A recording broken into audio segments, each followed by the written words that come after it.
Buenos días con todos, muchas gracias por haber asistido a esta mesa y al CIE por la invitación. Para ubicarnos un poco de qué se trata esta investigación.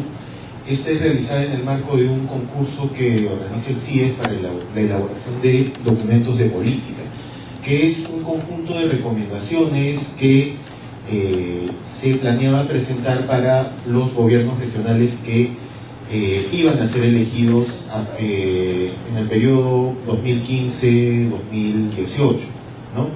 Y a partir de eso se hace un diagnóstico, se revisa principalmente fuentes secundarias, información disponible, estadísticas, se realizan entrevistas para algunos especialistas y a partir de eso se realizan un conjunto de recomendaciones de política que les voy a presentar a continuación.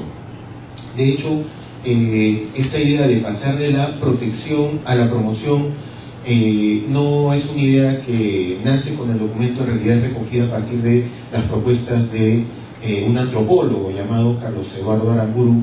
Yo también soy antropólogo y digamos, es algo que en opinión de Aramburu y en opinión también de quienes hemos trabajado en este documento tendría que ser el salto de las políticas sociales. Naturalmente, esta vinculación entre políticas sociales y desarrollo productivo también es un vínculo que tendría que reforzarse y que, digamos, esto como un pequeño adelanto, en el caso de la región Arequipa aún no se está dando. Vayamos viendo algunos datos.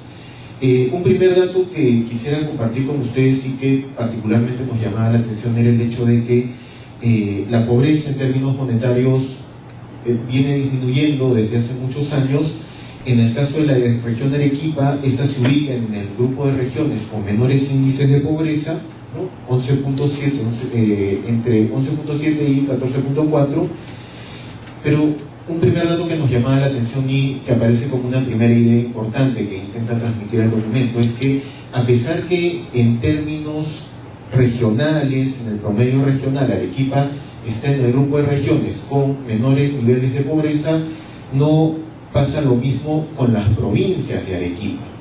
De ahí podemos reconocer el caso de Caylloma, Castilla, Condesuyos, La Unión, que tienen índices de pobreza que están por encima del 30%. Y en el caso de La Unión es completamente destacable con el caso de 50.5%. Entonces, como una primera idea importante que queríamos transmitir en el documento, si bien en promedios regionales Arequipa, digamos, le está yendo bien, no pasa lo mismo con este grupo de provincias de la región Arequipa. Los arequipeños históricamente han sido muy críticos con el centralismo, ¿no? Pero, digamos, nosotros terminamos replicando en cierto modo ese mismo centralismo del cual somos muy críticos, porque pensamos que Arequipa es básicamente la provincia de Arequipa y nos olvidamos de que es una región mucho más grande. Eso como una primera idea. Parte de la elaboración del documento implicaba que la variable género, la dimensión vinculada al género también estuviera incluida en el documento, en la reflexión y en el conjunto de recomendaciones de la política, ¿no? Y, digamos, además del conjunto de brechas que es posible percibir entre, digamos, capital regional y provincias, ámbito urbano, ámbito rural, entre costa, porque en el gráfico anterior podemos ver de que, digamos, a las provincias que les va mejor están ubicadas principalmente en la costa. Se puede agregar una más, que en este caso es las brechas de género. Aquí, y disculpen el sesgo antropológico, y lo incluimos en el documento, pensamos en un trabajo de Marisol de la Cadena que se titula precisamente "Las mujeres son más indias". Digamos, en este caso, las mujeres parecen ser más pobres entre los pobres. Y aquí algunos datos que intentaban reflejar esta idea, ¿no? En el caso de el documento de identidad, pues podemos ver que en el caso de la provincia de Unión, mientras en términos regionales el 2% del total no carece de documento de identidad, pues en el caso, por ejemplo, de la provincia de La Unión, que es la provincia más pobre de la región de Arequipa, asciende al 7%. En el caso de Condesuyos, 4.9%, en el caso de Cayoma, 3.3%, en el caso de Castilla, 3.6%, digamos, entre los datos más importantes. Comparándolos naturalmente con el caso de los hombres, cuyo porcentaje comparativamente es menor. En el caso de la educación era otro ítem que nos interesaba también para intentar, digamos, evidenciar esta brecha. El promedio de años de estudio también muestra una diferencia, ¿no? Con datos del año 2011, mientras los hombres estudian en promedio 11,2 años, las mujeres en promedio lo hacen 10,8 años. Entonces, en términos de acceso al documento de identidad, en términos de educación, evidenciamos esta diferencia, o intentamos evidenciar esta diferencia. En términos de la población económicamente activa, también es posible reconocer 668.000 del total de la población económicamente activa de Arequipa, 370.000 corresponden a hombres y 298.000 corresponden a mujeres. Ojo, eso en términos regionales, porque si, digamos, descendiéramos un nivel más en términos de provincias, probablemente esta brecha sería más marcada. Y finalmente, en el caso de la salud, ¿no?, de una muestra de 1.004 mujeres, nos llamaba la atención que el 48%, es decir, casi la mitad, no recibía ningún tipo de servicio, ni de salud, ni de las Fuerzas Armadas, ni del Seguro Integral de Salud, o de una entidad prestadora de salud u otra entidad. Entonces, digamos, desde el documento de identidad o no poseer un documento de identidad, la educación, la salud y el ser reconocida como población económicamente activa, ahí presentamos un conjunto de datos que intentan confirmar esta brecha. Parte del trabajo en la elaboración del documento de política implicaba también revisar qué tipo de presencia tienen los programas sociales en el caso de la región Arequipa.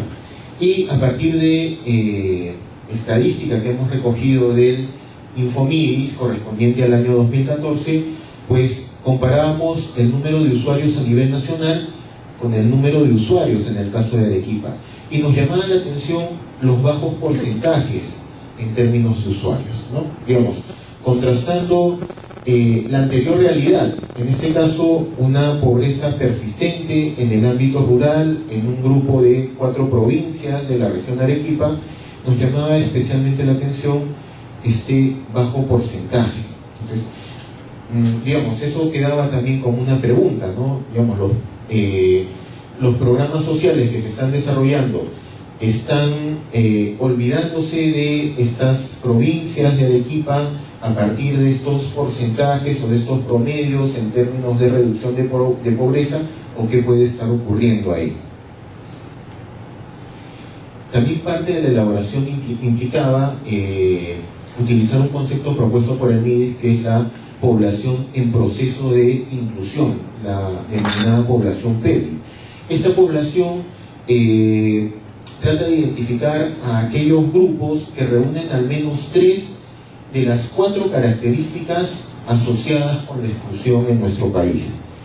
La primera de ellas es la ruralidad, es decir, aquellos hogares que residen en centros poblados de menos de 400 viviendas, 2.000 personas aproximadamente.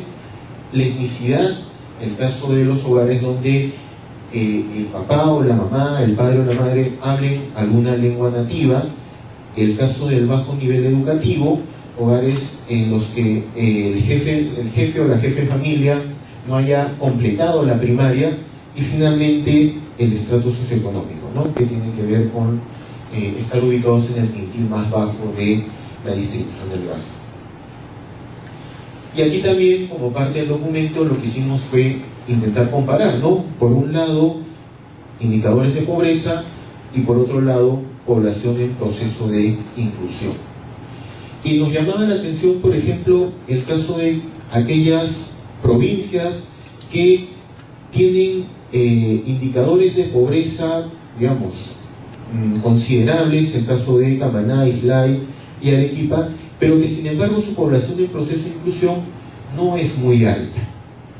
Eso también como un dato, digamos, a partir de la comparación entre dos estadísticas diferentes. Y digamos, una primera idea que salía a partir de esta comparación tiene que ver con que este conjunto de provincias como es la Unión, Condesuyos, Castilla y Caylloma, digamos, a la pobreza monetaria que ya se registra, pues también se le suma un conjunto de características que hacen que su proceso de inclusión amerite un mayor esfuerzo, un mayor compromiso, digamos, un conjunto de políticas que ayuden a enfrentar estos problemas. Parte del trabajo también implicaba ir reconociendo las características económicas, productivas, en el caso de la región Arequipa. Y lo que pudimos encontrar es que en el año 2002, pues Arequipa destaca en el caso de las manufacturas, en el caso de la construcción, en el caso del comercio, principalmente como actividades productivas. El caso de la minería, que de repente se están preguntando ustedes, representa el 8,6% del PBI. En el caso de la productividad, digamos, en términos promedios, el trabajador de Arequipa produce aproximadamente al año unos $7.000, nivel que corresponde a una productividad de los países menos desarrollados. Y finalmente, pensando en la competitividad regional, pues Arequipa está en el puesto 2, esto al año 2013, y registra algunos indicadores interesantes en el caso de salud, ámbito laboral y educación, pero en el tema institucional es donde Arequipa no está muy bien posicionada. Es decir, en el tema de las instituciones, en el ámbito de los servicios, en el reconocimiento de las necesidades de la población, pues la región no tendría que, digamos, preocuparse de manera especial. Digamos, como cierre esta primera parte, pues a partir de este diagnóstico, a partir de este reconocimiento de un promedio regional de pobreza que puede ser engañoso si es que no se mira el caso de las provincias, a partir de un conjunto de brechas de género que son persistentes y que en el ámbito rural pues pueden implicar una doble, incluso una triple discriminación, a partir de una región que en términos económicos apunta a la manufactura, a la producción, a los servicios, pero que sin embargo no registra niveles adecuados de productividad y de competitividad, pues ahí aparece el conjunto de retos y, digamos, la propuesta de política. Como parte del trabajo, había que pensar en dos posibles opciones de política para sugerirle al próximo gobierno regional. Una primera opción tenía que ver con políticas sociales que enfrenten las brechas de pobreza en la zona rural. Digamos, un enfoque tradicional, ¿no? Digamos, hacer lo que se viene haciendo, pero hacerlo mejor, ¿no? Que no se concentre únicamente en determinados espacios, sino que mire de repente a estos espacios que aparecen como invisibles. Y la segunda opción de política tenía que ver con más bien impulsar la autonomía económica de los beneficiarios, reconociendo a las mujeres como un actor clave en su implementación. Dos opciones de política que se consideraban. La política o la opción de política que, digamos, considerábamos pertinente, necesaria, que el gobierno regional actual, ¿no? Este documento se elaboró a lo largo del 2014 y finalmente se concluyó en el año 2015, tomar en cuenta. Esta fue la opción de política que considerábamos más adecuada, ¿no? Políticas sociales que impulsen la autonomía económica de sus beneficiarios, reconociendo a las mujeres como un actor clave en su implementación. Pero esta opción también implica un conjunto de costos y un conjunto también de beneficios, ¿no? Entre los costos, algunas instituciones vinculadas directa o indirectamente al desarrollo productivo que requieren modificar su visión del país y de la región. Vamos, algo que los historiadores probablemente denominan un cambio de mentalidades, o algunos tal vez denominarían un cambio de cultura institucional. Y estos cambios pues no son sencillos, no ocurren de un momento a otro, requieren medianos o incluso largos plazos, pero digamos es parte de los costos. Tecnócratas y políticos renuentes a concebir maneras alternativas de enfrentar la pobreza, ¿no? Es más fácil seguir haciendo lo que se viene haciendo en lugar de atreverse a intentar iniciativas nuevas. Una población poco dispuesta a convertirse en los agentes de su propio desarrollo, ¿no? Digamos, no solo hay que mirar del lado de quienes proponen, sino del lado de quienes se van a beneficiar o son la población a la que está dirigida este conjunto de acciones, ¿no? Y ahí también los cambios no son tan sencillos de poder irlos implementando, ¿no? Y digamos, una de las lecciones que va dejando también la antropología es que hay lo que se llama la resistencia al cambio. Y finalmente, esta idea recogida es a partir de este conjunto de entrevistas que hicimos a algunos especialistas, lo geográfico también aparece como un reto, ¿no? Zonas de pobreza rural muy alejadas, con una población dispersa y de difícil concentración, que implican que algunas actividades productivas no sean viables e que incluso los costos sean mayores que los beneficios. Digamos, en esta idea de articular políticas de alivio a la pobreza con desarrollo productivo, este es un costo a tener en cuenta. Y entre los beneficios, políticas sociales que enfrenten el problema de la pobreza, de manera especial en las provincias con mayores índices y que sean la base del desarrollo productivo. Autonomía a partir de la generación propia de ingresos, generación de cadenas productivas que vinculen las provincias con, en este caso, la capital regional, desarrollo del capital humano, social y cultural en la zona rural del país. Una visión más integral del territorio regional, lo que les decía, ¿no? A veces, en el caso de Arequipa, se piensa de que Arequipa termina, no sé, en Uchumayo, ¿no? Y que más allá pues no es Arequipa, o que termina en Chihuahua, que es otro distrito que está en las afueras de Arequipa. No, Arequipa es mucho más grande que la provincia de Arequipa. Una visión más integral del territorio regional, y mujeres que no solo han salido de la pobreza, sino que se mantienen fuera de ella a partir del desarrollo de capacidades productivas. Un análisis de ganadores y perdedores, digamos, intentando vislumbrar posibles escenarios, quienes ganarían y quienes perderían con la aplicación de esta opción 2 de política. Entre los ganadores, la población destinataria, los pequeños productores, las mujeres madres de familia y los jóvenes rurales que perciben en el sector rural nuevas oportunidades que los animan a contribuir con el desarrollo de su comunidad. En una de las anteriores exposiciones se hablaba de el factor migración, ¿no? Digamos, los jóvenes migran porque su comunidad, o reconocen que su comunidad no les brinda las oportunidades que ellos quisieran. Digamos, en la medida en que su propia provincia, su propia comunidad sea más atractiva, probablemente la migración se desaliente. Y finalmente, ¿quiénes perderían si es que se aplica esta política? Instituciones estatales, estas que les mencionaba hace un momento, tecnócratas y las autoridades corruptas que tradicionalmente han medrado, han utilizado para su beneficio las políticas sociales.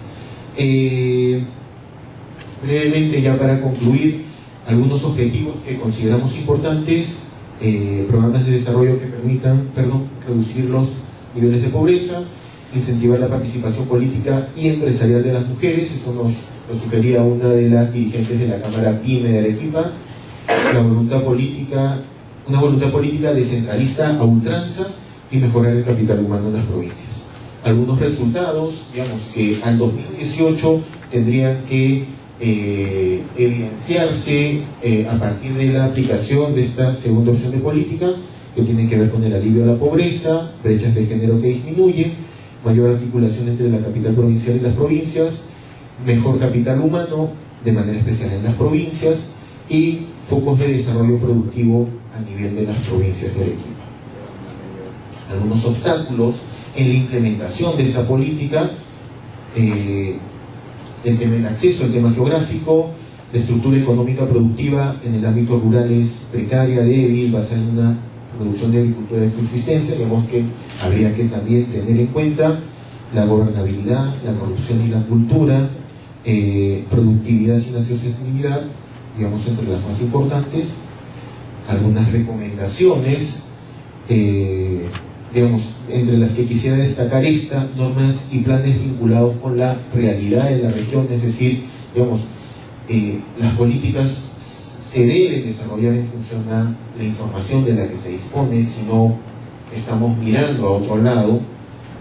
Y finalmente, una hoja de ruta que se le proponía en este caso al gobierno regional que fuera elegido, como metas inmediatas a los 100 días, al año y dentro de 4 años. Este es un documento que está disponible en esta dirección, y pues muchas gracias por haberme escuchado.